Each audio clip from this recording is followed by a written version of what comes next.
Hey, it's Mr. Allred. We're going to graph a quadratic equation. We're going to do that by finding the intercepts, vertex, and then the graph. The function we're working with is x squared minus x plus 3. So the first thing we should do is start looking for the y-intercept. And this is when we let x equal 0. So just plugging that in. And if I do that, by plugging in 0, I'll get 0 squared minus 0 plus 3. So this intercept is 0, 3. We could go ahead and plot that if we want, but let's just continue our journey. So now let's clean up a little bit of writing too. Hold on. Sorry.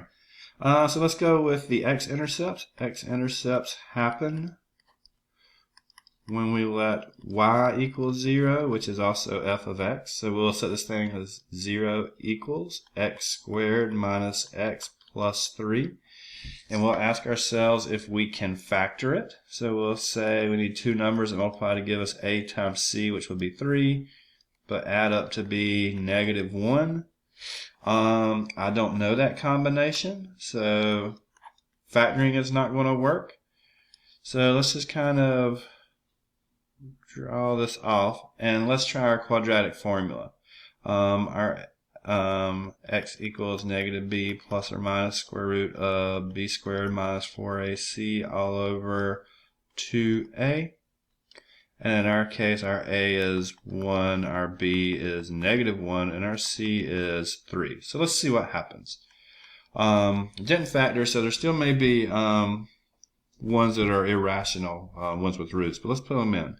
So negative 1 would be positive 1 plus or minus the square root of negative 1 squared, which would be positive 1, minus 4ac. 4 times 1 times 3, so it'll be minus 12. And then all over 2 times 1, it'll be 2. Now we'll clean this up just a little bit just to make sure you see it. We'll have 1 plus or minus the square root of negative 11 all over 2. And this little guy under here, let's see how can we highlight him without being too distracting. The negative right there under the square root tells us that's imaginary, so what we have are no x-intercepts. And this doesn't just magically happen because we couldn't factor it, but in the process of trying all our options, we couldn't get a real number out of this. So that means it doesn't cross the x-axis. Alright, so picking back up, let's find the vertex. Remember that happens when x is negative b over 2a, and we've already identified our ABC. So that would be negative 1, so positive 1 on top. 2a on the bottom would be 2. So the x part is positive 1/2. And then we want to find the y part by plugging that in, 1/2 into our function x squared minus x plus 3. So 1/2 squared minus 1/2 plus 3. This gives me 1/4. I'm going to go ahead and make some common denominators here. Minus 2/4 and then plus 12/4. So that's 13 minus 2, so that's 11/4 is the y part.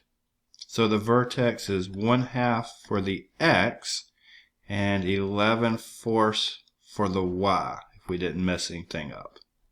Okay, so we're going to see that. So we only got two plots to point. We've got 0, 3 for our y-intercept, and then we've got the point 1/2, 11/4. 11/4 is a little bit less than 3, so it's just right in here. So very close. And we know that from the vertex, it branches out in a U shape. And since we can't go down because there's no x-intercepts, we must just be making a U going up like this. Now, if you want some more definition to it, you're more than welcome to plug in some other x values to try and get that a little bit better shape. But we found all the points that we were really looking for, and we just form our best graph off of that possible. All right.